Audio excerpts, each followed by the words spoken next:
माझ्या महाराष्ट्रातील बांधवांनो, भगिनींनो आणि मातांनो, नमस्कार. जय महाराष्ट्र. पहिल्या प्रथम आपल्याला कल्पना आहेच की आज मी आमदारकीची शपथ घेतली. त्या मुख्यमंत्री पदाला या महिनाअखेरीस 6 महिने होत आहेत. आज आमदार झालो. हे सगळं काही मी करू शकतो आणि होतो आहे हे आपल्या सर्वांच्या आशीर्वादाच्या जोरावरती आणि शुभेच्छांच्या जोरावरती.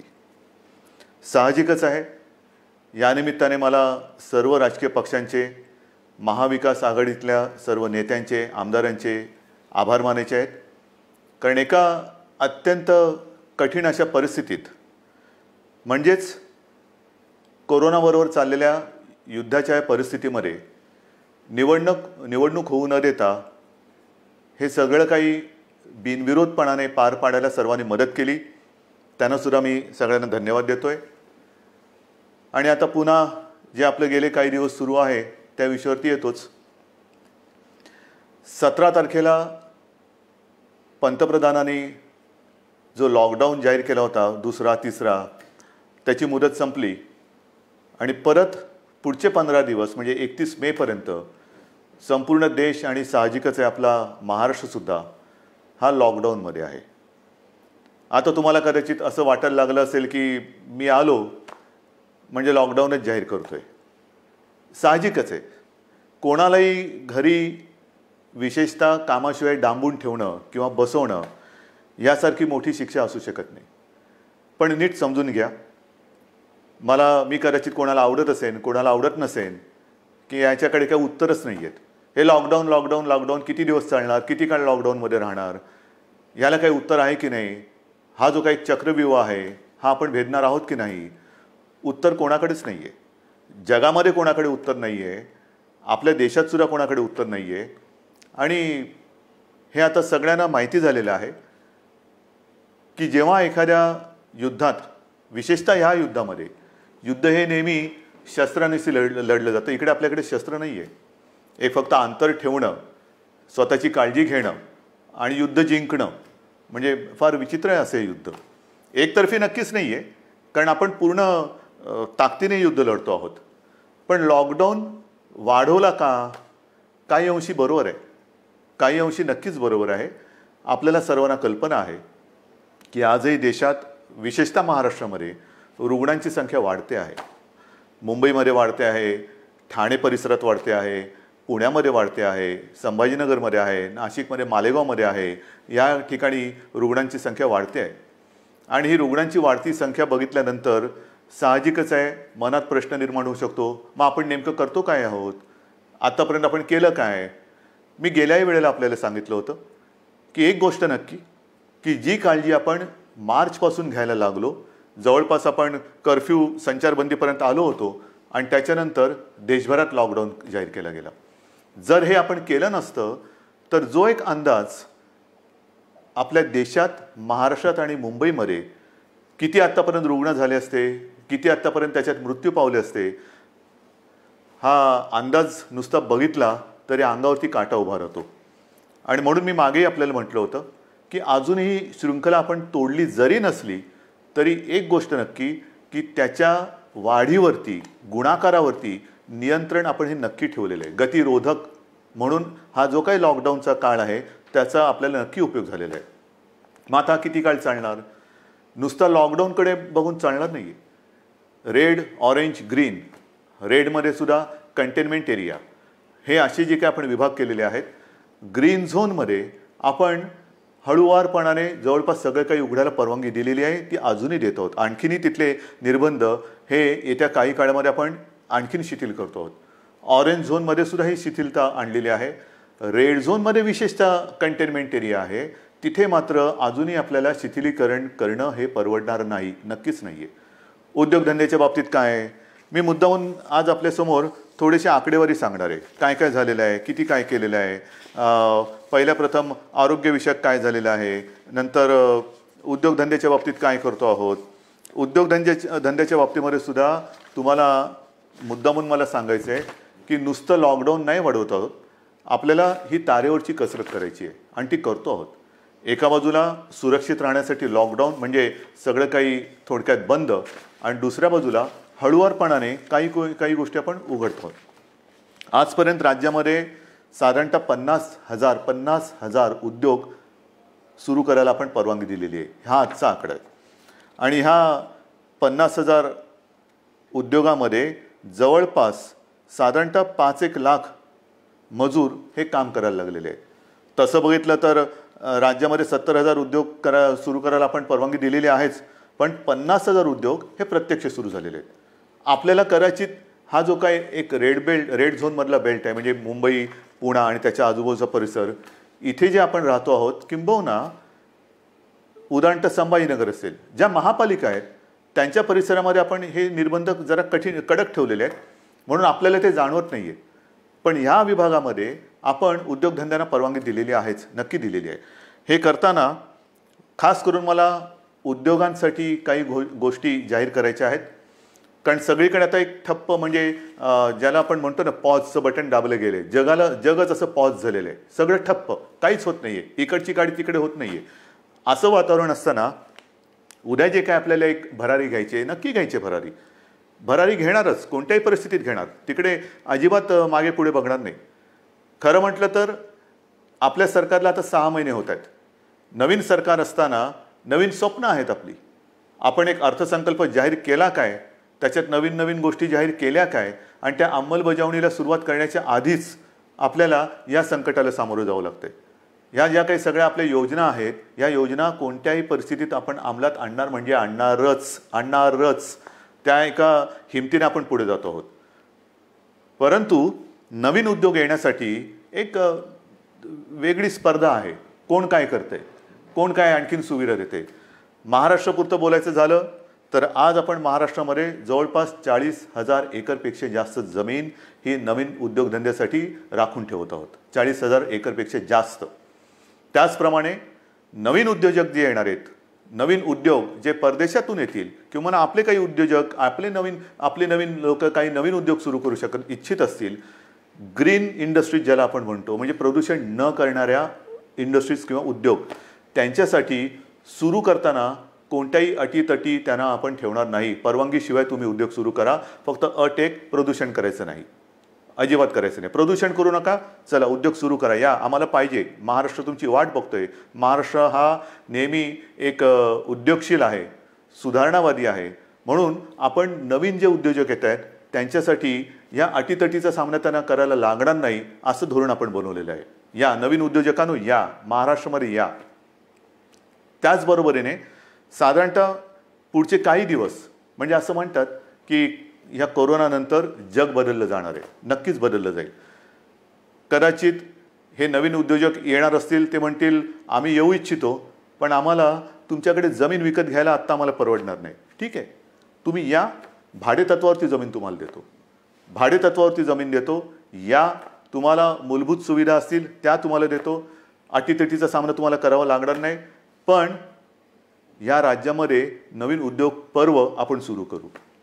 आणि त्याचबरोबरीने मला एक सांगायचं आहे की आत्तापर्यंत जिथे हे उद्योग आपण सुरू केलेत, आणि असं काही नाही आहे की रेड झोन म्हटल्यानंतर आता आयुष्य आपलं रेड झोनमध्ये जाणार आहे, नाही. आपल्यासमोर 2 मोठी आव्हानं आहेत, नक्कीच आहेत. एक म्हणजे जिथे या कोरोनाचा प्रादुर्भाव नाही असा ग्रीन झोन, तो ग्रीन झोन हा आपल्याला कोरोना विरहित ठेवायचा आहे, हे मोठं आव्हान आहे. तिकडे एक सुद्धा रुग्ण ग्रीन झोनमध्ये आपल्याला आता येऊ द्यायचं नाही, किंबहुना नवीन केस तिकडे आता आपल्याला तयार आपण काय असं घर बसल्या कोविड तयार करत नाही, पण होऊ द्यायची नाही आहे. त्याच्यामुळे ग्रीन झोन हा ग्रीन झोन म्हणून मेंटेन करणं, आणि रेड झोन जो आहे तो रेड झोन हा लवकरात लवकर ग्रीन झोनमध्ये त्याचं रूपांतर करणं. म्हणजे रेड झोनसुद्धा आपल्याला हळूहळू हा ग्रीन झोनमध्ये आणायचा आहे. आणि म्हणून जिथे जिथे ग्रीन झोनमध्ये आपण उद्योगधंद्यांना परवानगी दिलेली आहे, अनेक ठिकाणी आपण बघतो आहोत की कामगारांची आता उणीव आहे. कामगार हे बरेचसे परराज्यातले निघून गेलेले आहेत. मला खास करून माझ्या महाराष्ट्राच्या भूमिपुत्रांना सांगायचं आहे, जसं आजपर्यंत तुम्ही महाराष्ट्रासाठी, महाराष्ट्र सुरक्षित ठेवण्यासाठी सरकारचं ऐकलत, घरामध्ये राहा, सुरक्षित राहा, ही एक आपली त्याच्यातले एक घोषवाक्य होतं. आतापर्यंत तुम्ही घरात बसलात आणि महाराष्ट्र वाचवलात. आता जिथे जिथे ग्रीन झोन आहे तुम्ही एका आत्मनिश्चयाने बाहेर पडलं पाहिजे की मी माझा महाराष्ट्र पुन्हा एकदा उभा करणार.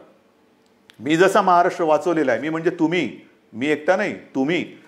महाराष्ट्र आजपर्यंत आम्ही सुरक्षित ठेवला. या कोविडच्या प्रादुर्भावापासून हा जो ग्रीन झोन आहे तो सुरक्षित ठेवला. आता या ग्रीन झोनमध्ये जे उद्योग सुरू झालेले आहेत त्या उद्योगांना जर मनुष्यबळ कमी पडत असेल तर माझा महाराष्ट्र हा अगदी मोदीजींच्या भाषेत आत्मनिर्भर करण्यासाठी मी स्वतःहून आता पुढे येत आहे. या पुढे या. जे उद्योग आहेत, उद्योग सुरू झालेत, त्यातली ही संधी आहे. ही संधी तुम्ही घ्या. संधी वाया दौडू नका. या सगळेजण समोर या. उद्योग सुरू करू आपण. महाराष्ट्र उभा करू आपण. एक जगासमोर एक उदाहरण ठेवू की हा महाराष्ट्र खरंच लढवय्यांचा आहे. हा संकटाला भीत नाही. संकटामध्ये सुद्धा मर्दासारखा सामोर जातो तो हा शिवरायाचा महाराष्ट्र आहे. म्हणून मला जे ग्रीन झोनमध्ये आहेत आणि जिथे जिथे उद्योगधंदे सुरू झालेत पण मनुष्यबळ कमी पडत असेल तिथे मला आज भूमिपुत्रांची गरज आहे. भूमिपुत्रांनो पुढे या. ही आपली भूमी आहे, आपला महाराष्ट्र आहे. पुढे येऊन आपला महाराष्ट्र हा आपल्या पायावरती आपण उभा करू. हा निश्चय फार महत्त्वाचा आहे. हे उद्योगधंद्याचं झाल्यानंतर महत्त्वाचा मुद्दा काय आहे की आरोग्यविषयक काय. कारण अजूनही जे काही जणांना असं वाटतंय की हे एक अशीच भीती आहे, फ्लू काय, सर्दी आहे, खोकला आहे, होतो जातो, आजपर्यंत काय कोणाला झालं नाही. झालं ना. पण विशेष म्हणजे आत्तापर्यंतचा जो फ्लूचा एक भाग आहे त्याच्यात सुद्धा जसं स्वाईन फ्लू एक आहे त्याला औषध आलेलं आहे. पण ह्या कोरोनावरती अजूनही औषध आलेलं नाही. तोच एक मोठा धोका आहे. मी उगाच तुम्हाला आकडे सांगून काय घाबरवण्याची माझी इच्छा नाही, अजिबात नाही आहे. तुम्हाला भीती घालण्यासाठी मी आलेलो नाही आहे.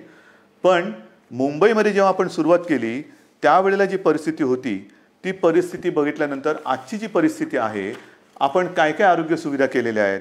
आपण तुम्हाला कल्पना असेल गेल्याही वेळेला मी बोललो होतो आणि आज संध्याकाळी मी जाऊन आलो. मी होतो, उपमुख्यमंत्री होते, बाळासाहेब थोरात होते, एकनाथ शिंदे होते, आदित्य पण होता बरोबर, आपले मुख्य सचिव होते, महापालिका आयुक्त होते आणि विशेष म्हणजे तिथे आपले आरे राजीव जे MMRDA म्हणजे मुंबईतली मेट्रोचं काम आता जे अत्यंत चांगल्या पद्धतीने पुढे नेत आहेत त्यांनी गेल्या 10-12 दिवसामध्ये ही सुविधा मुंबईकरांसाठी तिकडे उभारलेली आहे.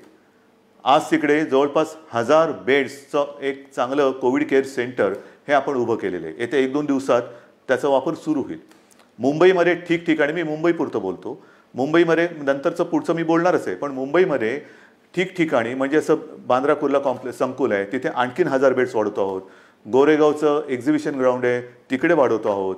रेसकोर्सवरती त्या पार्किंगमध्ये होत आहे. वरळीला डोममध्ये तर सुरू केलेलाच आहे. आणखीन 1-2-3 ठिकाणी मुलुंड चेक नका आहे, ठाण्यामध्ये आहे. हे आता नुसतं कोविड केअर सेंटर म्हणून नाही राहणार. या सगळ्या जम्बो फॅसिलिटी ज्याला म्हणतो, या जम्बो फॅसिलिटीमध्ये जे आवश्यक लागतं ते तिकडे आपण करणार आहोत. म्हणजे विशेषतः सगळ्यांनाच काही व्हेंटिलेटरची आवश्यकता लागत नाही, पण अनेक जणांना ऑक्सिजनची आवश्यकता लागते. म्हणून ह्या सगळ्या सुविधांमध्ये ऑक्सिजनची सुविधा असणाऱ्या बेड्स हे आपण जास्तीत जास्त करतो आहोत. त्याचप्रमाणे काही ठिकाणी आपण अतिदक्षता विभागात म्हणजे ICU बेड्स हे सुद्धा उपलब्ध करत आहोत. ICU बेड्स म्हणजे हॉस्पिटलमध्ये तर आपण ते वाढवतोच आहोत, पण हॉस्पिटलच्या बाहेर ही जी काय आपण रुग्णसेवा किंवा सेंटर्स उभी करतो त्याच्यामध्ये सुद्धा ICU बेड्सची सोय आपण करतो आहोत. कदाचित ही काय अभिमानाची गोष्ट नाही, पण समाधानाची नक्की आहे की इतरत्र कुठेही नसेल अशी आरोग्य सुविधा आपण इथे निर्माण केलेली आहे आणि ती आरोग्य सुविधा आणखीन आपण पुढे वाढवत नेत आहोत. महाराष्ट्रामध्ये बोलायचं झालं तर महाराष्ट्रात आज मी आकडे घेऊनच बोलतोय. साधारणतः 1484 कोविड केअर सेंटर्स आहेत. 2,48,000 बेड वगैरे आहे, पण साधारणतः 2.5 लाख रुग्णशय्या ह्या आयसोलेशन म्हणजे ऑक्सिजनसह ह्या आज महाराष्ट्रामध्ये आपण उपलब्ध करत आहोत. 2.5 लाखाच्या आसपास. आज एक गोष्ट साहजिकच आहे, हे संकट एवढं मोठं आहे की काही वेळेला असं वाटतं की रुग्णांना बेड मिळत नाही आहे. याचं कारण रुग्णांची थोडीशी संख्या ही वाढती अशी वाटत असली तरी देखील आज आपण स्वयंपूर्ण होण्यासाठी किंबहुना पुढच्या महिन्यात साधारणतः किती रुग्ण होऊ शकतील ह्याची एक दक्षता घेऊन आपण हीही सुविधा वाढवतो. डॉक्टर्स येत आहेत, नर्सेस येत आहेत. मध्यंतरी मी आपल्याला माहिती आहे कोविड योद्धा म्हणून सगळ्यांना एक आवाहन केलं होतं. त्याच्यात सुद्धा काही हजार लोक म्हणजे महिला पुरुष हे मदतीसाठी धावून आलेले आहेत. मला अजूनही पाहिजेत, अजूनही पाहिजेत. ह्याचं कारण का? कारण नवीन सुद्धा जे आलेले आहेत ते आणि आत्ता आहेत ते, जसं गेल्या वेळेला मी आपल्याला बोललो होतो की पोलीस थकत आहेत, पोलीस आजारी पडत आहेत. काल परवा एका चांगल्या अधिकारीचा मृत्यू झालेला आहे. त्याच्यानंतर गडचिरोलीमध्ये नक्षलवाद्यांशी लढता लढता 2 पोलीस आपले तिकडे शहीद झालेले आहेत. हे सगळे ताणतणाव आहेत आणि ह्या ताणतणावामध्ये हे लोक आजारी पडण्याची वाट न बघता, मला तर कोणीच आजारी पडायला नको आहेत, आजारी पडण्याची वाट न बघता ह्यांना वेळोवेळी जर का आपण विश्रांती देत गेलो तर आपण सहजगत्या या संकटावरती मात करू शकू. म्हणून मला अजूनही कोविड योद्धा पाहिजेत. ज्यांची ज्यांची रुग्णसेवा करण्याची इच्छा आहे, तयारी आहे, त्यांनी सगळ्यांनी ह्या युद्धामध्ये स्वतःहून पुढे आलं पाहिजे. याचं कारण असं की आज देखील मुंबई असेल, ठाणा असेल, पुणा असेल, संभाजीनगर ह्या ज्या काही महापालिका आहेत तिकडे नाही म्हटलं तरी जो आपण कंटेनमेंट एरिया म्हणतो, म्हणजे जिथे एखादा रुग्ण सापडला तर त्याच्या आसपासचा काही परिसर आपण सील करतो. मग एक आपण साधारणतः शोध घेतो की याच्या अतिशय निकटच्या संपर्कात कोण आलेले आहेत, मग त्यांची चाचणी घेतो आणि त्याच्यानंतर आपण मग त्यांना क्वारंटाईनमध्ये किंवा लक्षणं जर असतील किंवा लक्षणं नसतील मग टेस्ट घेऊन त्यांना आपण आयसोलेशनमध्ये ठेवतो. किंबहुना जर लक्षणं असतील तर त्यांच्यावरती उपचार सुरू करतो. एका गोष्टीचं मला एक मुद्दाहून तुम्हाला मला आकडा द्यायचा आहे की आज आपण एक आकडा बघत असतो की महाराष्ट्रामध्ये किती रुग्ण आहेत, मुंबईमध्ये किती रुग्ण आहेत. महाराष्ट्राचा आकडा तुम्हाला माहिती आहे, मुंबईचाही तुम्हाला माहिती आहे, पण ह्याच्यामध्ये रोजचा वाढणारा आकडा आपण बघतो, त्यातून बरे होऊन घरी जाणारा आकडा आपल्या लक्षात येत नाही आहे. म्हणजे साधी गोष्ट आहे, जर का मुंबईपुरतं बोलायचं झालं तर साधारणतः मुंबईमध्ये आज 19,967 रुग्ण पॉझिटिव्ह आहेत. पण हा 19,500चा जो काय आकडा आहे त्याच्यामधले साधारणतः 5,000 रुग्ण हे बरे होऊन घरी पण गेलेले आहेत. म्हणजे 19,000 वजा 5,000 झाले. दुर्दैवाने काही मृत्युमुखी पडलेले आहेत. याचा अर्थ असा की लवकर जर का आले आणि व्यवस्थित त्यांच्यावरती उपचार केला गेला तर बरे होऊन घरी जाणारे रुग्णसुद्धा आहेत. काही रुग्ण तर मी मागेही आपल्याला बोललो होतो की 80% आसपास रुग्ण हे असेही आहेत की ज्यांच्या टेस्ट पॉझिटिव्ह येतात पण त्यांना कोणतीही लक्षणे दिसत नाहीत, असे रुग्णसुद्धा आहेत. तर ह्या सगळ्या गोष्टीचा विचार करून आपण आरोग्य सुविधा वाढवतो आहोत, ॲम्ब्युलन्सेस वाढवतो आहोत. संपूर्ण महाराष्ट्रभर जिथे जिथे आवश्यकता आहे तिथे तिथे आपण या आरोग्याच्या सुविधा वाढवत आहोत.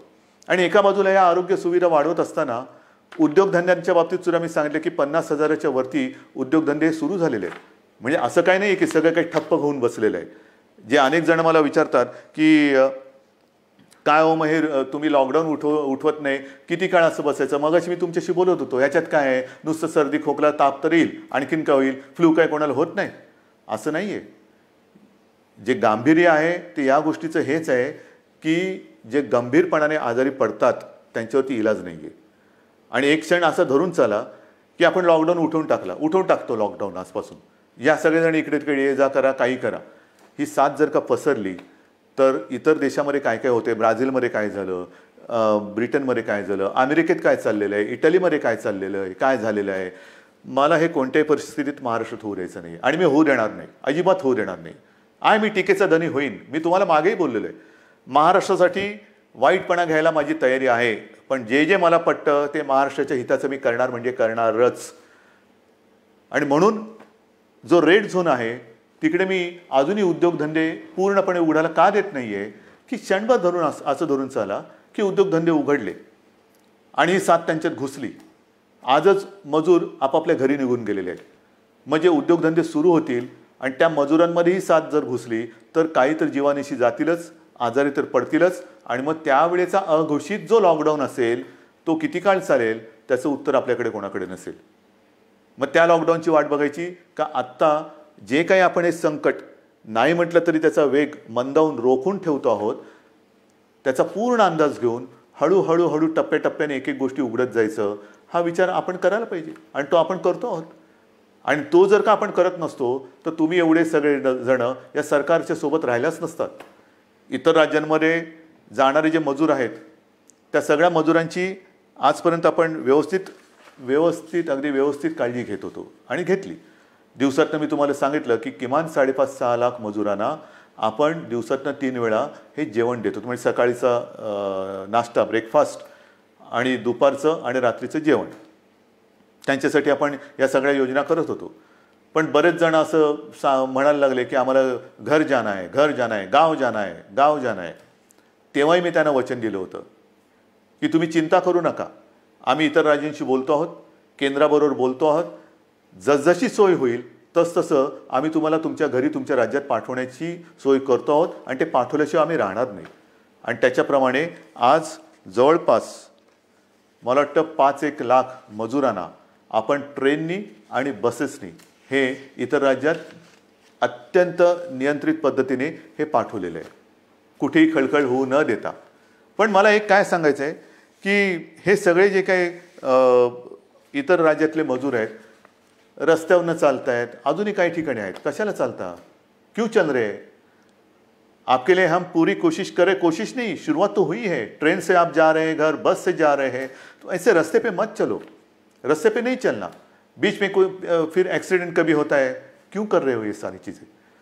आपके लिए हर एक राज्य के लिए ट्रेन की सुविधा शुरू हो गई है, बस की सुविधा शुरू हो गई है. आप जहाँ भी हो वहीं पर रुके. हमारे पूरे स्टेट में अलग अलग जिलों में डिस्ट्रिक्ट में कलेक्टर्स हैं, उनके सब साथी हैं, आपका इंतजाम वो कर रहे हैं, ठीक से कर रहे हैं. और जब भी ट्रेन की सुविधा, जैसे रोज़ाना कुछ ट्रेन चल रही है, कुछ उत्तर प्रदेश में जा रही है, बिहार में चल रही है, पश्चिम बंगाल में जा रही है, राजस्थान जा रही है, गुजरात जा रही है, जैसे जैसे वो आती जाएगी हम आपको भेज रहे हैं. बेताब ना होना, काही गरज नाही आहे. तुम्हाला आम्ही पूर्णपणे सुरक्षितपणाने तुमच्या राज्यात आम्ही सोडतो आहोत. आणि आजपर्यंत मी म्हटलं ना की एवढे मजूर हे महाराष्ट्रातून त्यांच्या राज्यात गेलेत, त्यांच्या घरी पोचलेत, बसेसने आपण पाठवलेले आहेत. आणि विशेष म्हणजे त्यांच्याकडनं आपण कुठेही तिकीट्स नाही घेतलेली. मुख्यमंत्री सहायता निधीतून त्यांचा खर्च केलेला आहे. काही संस्था पुढे आलेल्या आहेत, त्यांनी त्यांचे पैसे दिलेले आहेत. त्यांना हे, कारण हे गरीब आहेत, काम करणार आहेत, तळहातावरती पोट असणार आहेत. तळहातावरती पोट असल्यानंतर जर त्यांची रोजची मेहनत ही होणार नसेल किंवा काम मिळणार नसेल तर यांच्याकडे तिकिटाचे पैसे कुठून येणार? म्हणून त्यांना आपण आपल्या सरकारच्या माध्यमातून, सरकारच्या खर्चाने आपण त्यांना पाठवत आहोत. हे झालं त्या राज्यात जाणाऱ्या लोकांचं. मग आता मी येतो माझ्या आपल्या राज्यातल्या लोकांकडे. मुंबई म्हटल्यानंतर साहजिकच आहे, कोकण आणि पश्चिम महाराष्ट्र इथे राहणारे लोक खूप आहेत. तेही मागे लागलेत. हे काय तुम्ही त्या राज्यातल्या लोकांना पाठवता, आम्ही काय केलंय, आम्हाला कधी घरी पाठवणार? अरे तुम्ही तर आपले आहात. आजपर्यंत तुम्ही सहकार्य केलेलं आहे, तुम्हालाही हळूहळू मी पाठवतो घरी. पण आज थोडे अस्वस्थ नका होऊ. कारण आजपर्यंत कोकण म्हटल्यानंतर मला माहिती आहे, हा आंब्याचा सीझन, काजूचा सीझन, सगळा एक कोकण म्हणजे गंमत असते. ह्या मोसममध्ये कोकणात जाणं, फणस आहे, मजा असते. कोकणामध्ये जाणं हे या दिवसात सुट्टी, मग कोणाचे आजी आजोबा असतील, कोणाचे मामा मामी असतील, काका काकी असतील, सगळे नातेवाईक असतात, त्यांच्याकडे जायचं, गावातल्या घरात राहायचं, आंबे खायचे, गंमत असते. पण ह्या उन्हाळ्यात ती गंमत नाही आहे. मी आपल्याला सगळ्यांना मुद्दामून एक विनंती करतो की कृपा करून आपण तरी रस्त्यावरनं किंवा इकडून तिकडून असे जाऊ नका.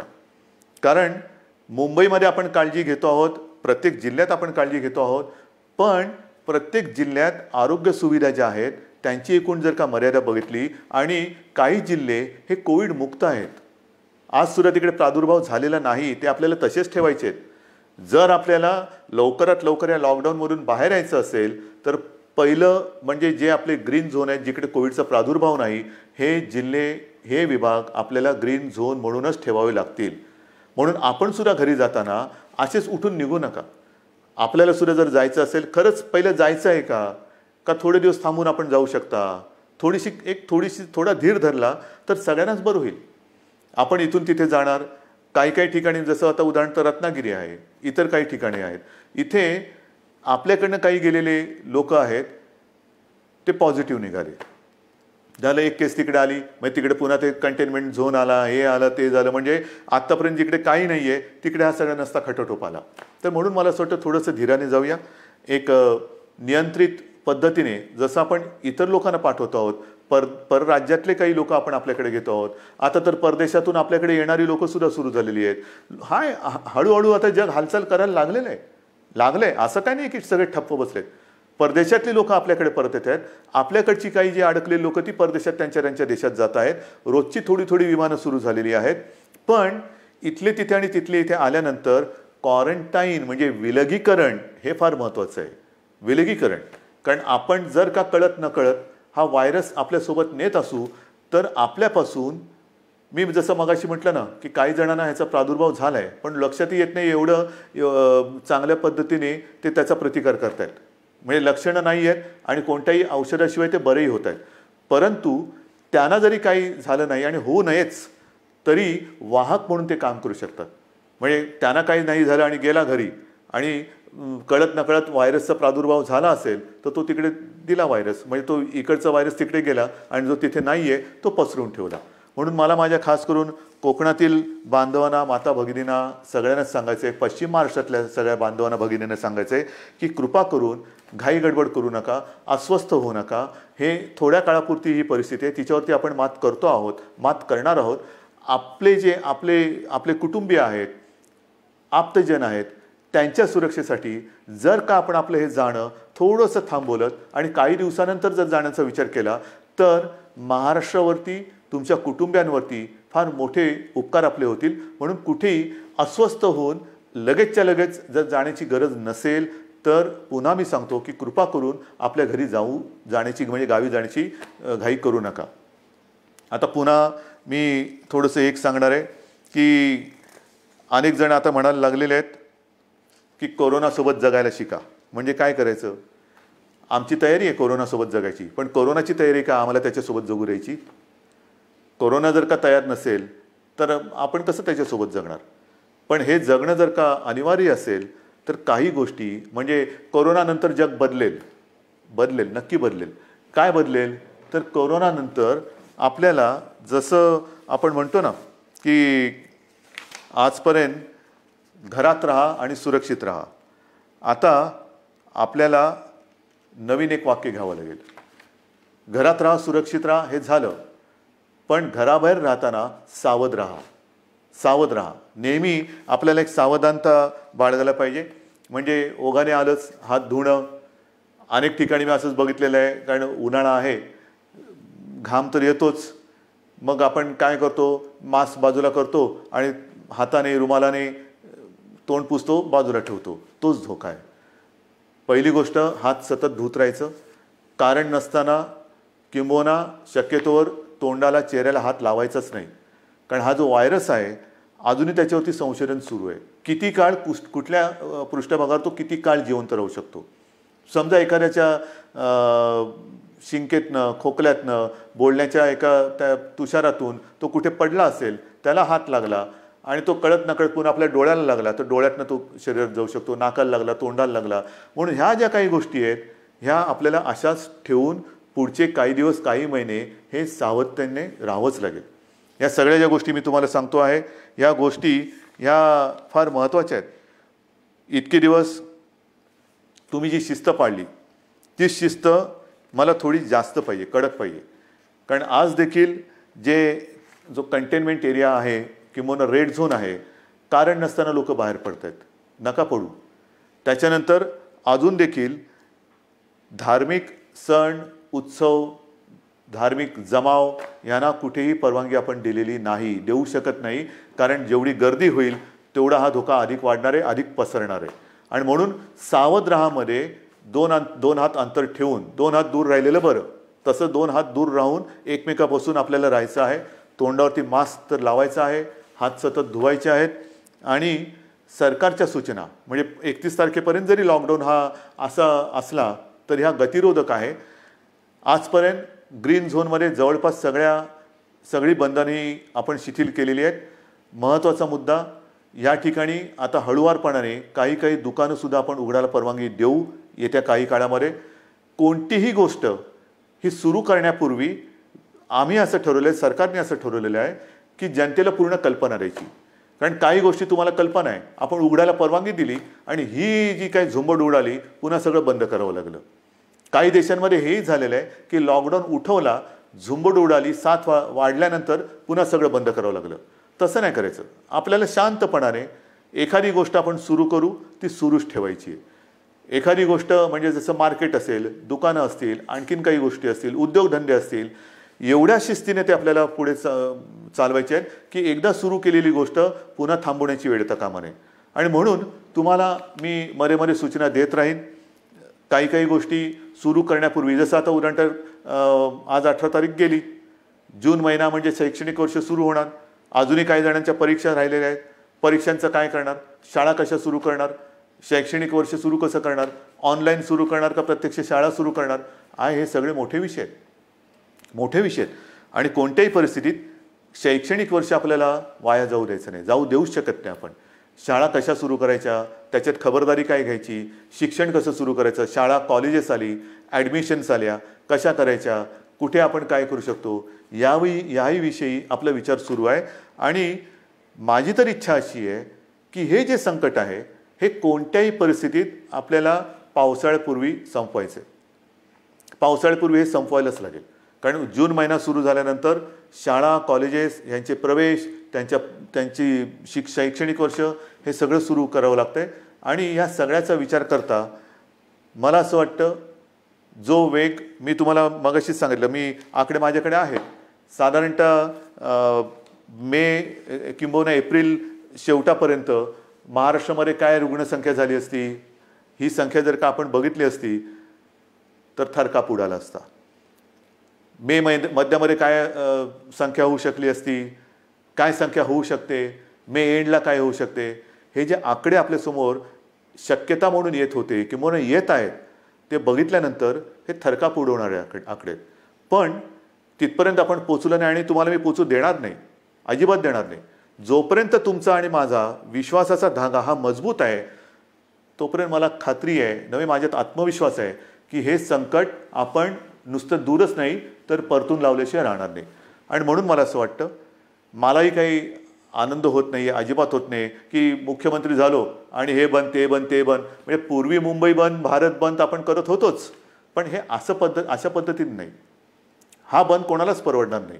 आता आपल्याला सगळं पुन्हा एकदा जनजीवन हे रुळावरती आणायचं आहे. जनजीवन हे पुन्हा आपल्याला सहजतेने जगायला सुरुवात करायची आहे.